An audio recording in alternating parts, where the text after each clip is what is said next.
Hello everyone, welcome to shine with Pooja channel. இந்த video நீங்கள் first time பார்க்குறீங்கன்னா மறக்காமல் சப்ஸ்கிரைப் பண்ணிக்கோங்க. ஸோ இன்றைக்கி என்னோடய டே வந்து நான் ஒரு டீயோட ஸ்டார்ட் பண்ணியிருக்கேன். ஸோ இது வந்து குட்டி கார்டன் உங்களுக்கு காட்டலான்ட்டு நான் வந்து இந்த வீடியோ பண்ணியிருக்கேன். ஸோ இதில் பார்த்தீங்கன்னா காந்தாரி மிளகு, கேரளாவில் வந்து ரொம்ப ஸ்பெஷல் இது. ஸோ காந்தாரி மிளகு வந்து நல்லாவே சூப்பராக வளர்ந்துருக்கு. ஸோ பார்த்திங்கன்னா இது வந்து மாதுளை செடி, அதுக்கப்புறம் ட்ராகன் ஃப்ரூட் செடி, இந்த மாதிரி வந்து நிறைய இருக்குது. ஸோ நேற்று மழை பெஞ்சது இல்லைங்களா, ஸோ அதில் வந்து நல்லாவே வந்து சூப்பராக எல்லாம் ஃப்ரெஷ்ஷாகவே இருக்குது. ஸோ பாருங்கள், இப்போ இதில் ரெட் கலரில் தெரியுது, நல்லா பழுத்திருக்கு. அதுக்கப்புறம் வந்து கரும்பு செடி எல்லாமே வந்து இருக்குது. ஸோ கூடவே வந்து நம்மளோட பகீரா பல்லு, ஸோ இவன் தான் வந்து நம்மளோட பல்லு அண்ட் இவ வந்து பகீரா. ஸோ 2 செம்ம வால், பயங்கர நாட்டியாக தான் இருக்கும் ரெண்டும். சரி, இந்த சில்லான கிளைமேட்டுக்கு சூப்பரான ஒரு நாட்டுக்கோழி குழம்பு செஞ்சு சாப்பிட்டா சூப்பராக இருக்கும்.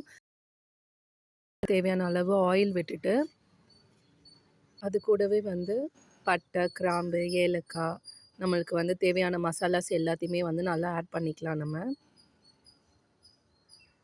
ஸோ இப்போ இது கூடவே வந்து ஒரு 4 பெரிய வெங்காயம் வந்து நான் கட் பண்ணி வச்சுருக்கேன் இந்த மாதிரி ஸ்லைஸாக.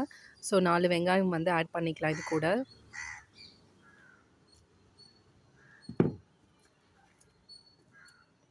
ஸோ இந்த வெங்காயம் வந்து நல்லா வதக்கி விட்டுக்கோங்க. ஸோ வெங்காயம் வந்து நல்லா வதங்கட்டும். அது கூடவே தேவையான அளவு சால்ட் ஆட் பண்ணிக்கோங்க.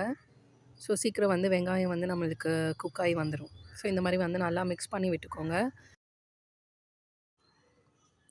ஸோ இது கூடவே வந்து நான் வீட்டிலே அரைச்ச இஞ்சி பூண்டு பேஸ்ட் வந்து ஆட் பண்ணியிருக்கேன். ஸோ கொஞ்சம் குறைன்னு இந்த மாதிரி தான் அரைச்சிருக்கேன், ரொம்ப பேஸ்ட்டாக இல்லாமல். ஸோ இது ஒரு நல்ல டிஃப்ரெண்ட் டேஸ்ட் கொடுக்கும் உங்களுக்கு. ஸோ இது நல்லாத்தையும் மிக்ஸ் பண்ணிவிட்டு இது கூடவே வந்து புதினா, கொத்தமல்லி ஸ்லைஸாக கட் பண்ணி வச்சுருக்கேன், ஆட் பண்ணிக்கிறேன். இது நல்லா மிக்ஸ் பண்ணி விட்டுக்கோங்க.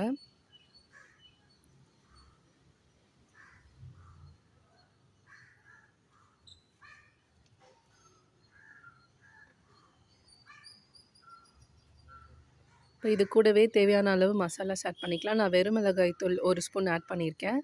ஸோ காரத்துக்கு ஏற்ற மாதிரி நீங்கள் ஆட் பண்ணிக்கலாம். ஏன்னா நான் எண்டில் வந்து உங்களுக்கு பெப்பரும் ஆட் பண்ணுவேன். கூட வரமிளகாயும் ஆட் பண்ண போகிறதுனால 1 ஸ்பூன் வெறும் மிளகாய் தூள் ஆட் பண்ணி நல்லா மிக்ஸ் பண்ணி விட்டுக்கோங்க. இது கூடவே தேவையான அளவு மஞ்சள் ஆட் பண்ணியிருக்கேன். ஸோ நல்லா மிக்ஸ் பண்ணி விட்டுட்டு இப்போ இந்த ஸ்டேஜில் வந்து நம்ம கழுவி வச்சுருக்க நாட்டுக்கோழி ஆட் பண்ணிக்கலாம். ஸோ நாட்டுக்கோழி வந்து 1/2 kg வந்து எடுத்திருக்கோம்.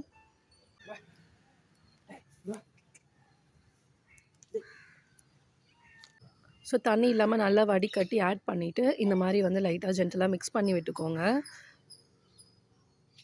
இது கூடவே தேவையான அளவு தண்ணி ஆட் பண்ணிக்கலாம். ஸோ நான் கொஞ்சம் குழம்பு மாதிரி தான் வைக்க போகிறேன்.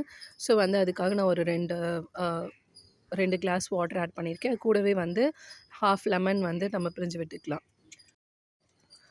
ஸோ குக்கர் இப்போ வந்து ஒரு 6 விசில் விட்டுக்கலாம். மீன்வெயில் வந்து நம்ம ஒரு கடாயில் தேவையான அளவு எண்ணெய் விட்டுட்டு சீரகம் ஆட் பண்ணிக்கலாம்.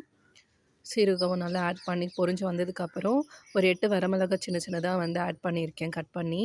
இது வந்து நல்ல ஒரு இண்டியன் ஸ்பைஸ் டேஸ்ட் வந்து நம்மளுக்கு கொடுக்கும். கூடவே வந்து கருவேப்பிலை ஆட் பண்ணிக்கலாம்.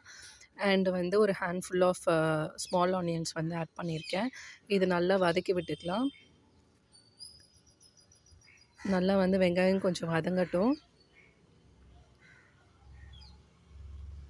இப்போ இது கூடவே வந்து நான் சிக்கன் மசாலா வந்து ஒரு 1 1/2 ஸ்பூன் வந்து ஆட் பண்ணியிருக்கேன். ஸோ பச்சை ஸ்மெல் போகிற வரைக்கும் இது எல்லாத்தையுமே நல்லா மிக்ஸ் பண்ணிக்கலாம். இப்போ பார்த்திங்கன்னா 6 விசில் விட்டதுக்கப்புறம் சிக்கன் நல்லா சூப்பராக வந்து குக் ஆகிருக்கு. ஸோ இப்போ இந்த ஸ்டேஜில் வந்து அந்த பச்சை வாசனை மசாலா போனதுக்கப்புறம் இதில் ஆட் பண்ணிவிட்டு நல்லா கொதி விட்டுற வேண்டியதான். ஒரு 5 மினிட்ஸ் வந்து ஸ்பீடாக வச்சுக்கோங்க. இதுக்கு வந்து நான் பெப்பர் வந்து லாஸ்ட்டாக ஆட் பண்ணியாச்சு. ஸோ இந்த மாதிரி 5 மினிட்ஸ் ஃபாஸ்ட்டாக வச்சிட்டோம் அப்படின்னா ஸ்டவ் ஆஃப் பண்ணி கொத்தமல்லி போட்டு இறக்கிட வேண்டியது தான். ஸோ இப்போ பார்த்திங்கன்னா சூப்பர் அண்ட் டேஸ்டி அண்ட் யம்மியான நாட்டுக்கோழி குழம்பு வந்து ready. So it is ready to serve. இந்த சில் கிளைமேட்டுக்கு இதை பண்ணி பார்த்துட்டு எப்படி இருந்துன்னு என்னோட கமெண்ட் பாக்ஸில் போடுங்க. பாய்.